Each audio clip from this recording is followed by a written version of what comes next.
Let's take an up-close look at the Splatoon 3 edition of the OLED Nintendo Switch. This Switch is positively incredible. Let's not delay, we'll get right into it. First up, we have the dock. It's got a flat white base color, but if I tilt it, you can see that it is covered in graffiti straight out of Splatsville. In contrast, a big yellow paint splat on the front there. Let's take a look at the side, as expected for an OLED Switch, and then more of the graffiti on the back. I hope you can see that. I see cartoony characters in there. There's some Inkling or Octoling language. Pretty cool stuff. I like the rounded corners and the overall smoother design than the original Nintendo Switch. I think that works nicely.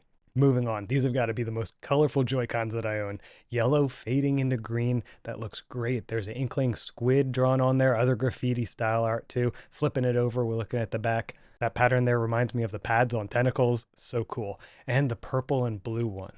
That one's even easier to see the designs on. Let's get this up close. Looking good.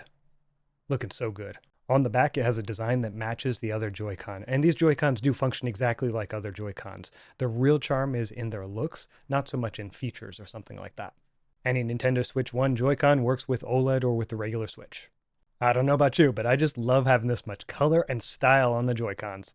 So then what about the tablet? Let's see about that one. We'll bring this one out. The front looks normal, like an OLED Switch. On the back, though, some more striking graffiti style artwork.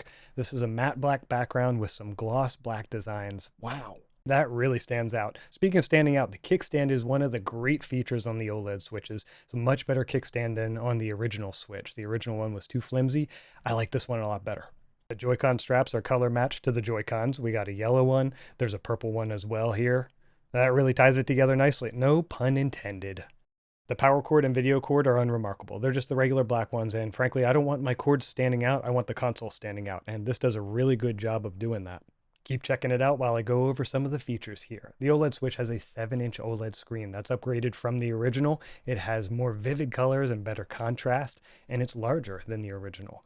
The kickstand has been upgraded. I mentioned that a minute ago. It's sturdier if you like to use it in tabletop mode like I do. It's got 64 gigs of internal storage, so you can save some games on there. The dock has a LAN port. The audio sounds better than the original. That's been upgraded as well. And it can use Wi-Fi to connect to the internet like the original.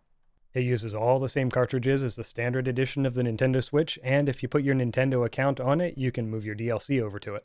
I think this is a fantastic upgrade from the regular Nintendo Switch, and if there's one gripe I have with it, it's that sometimes limited edition consoles that are based on a game come with that game.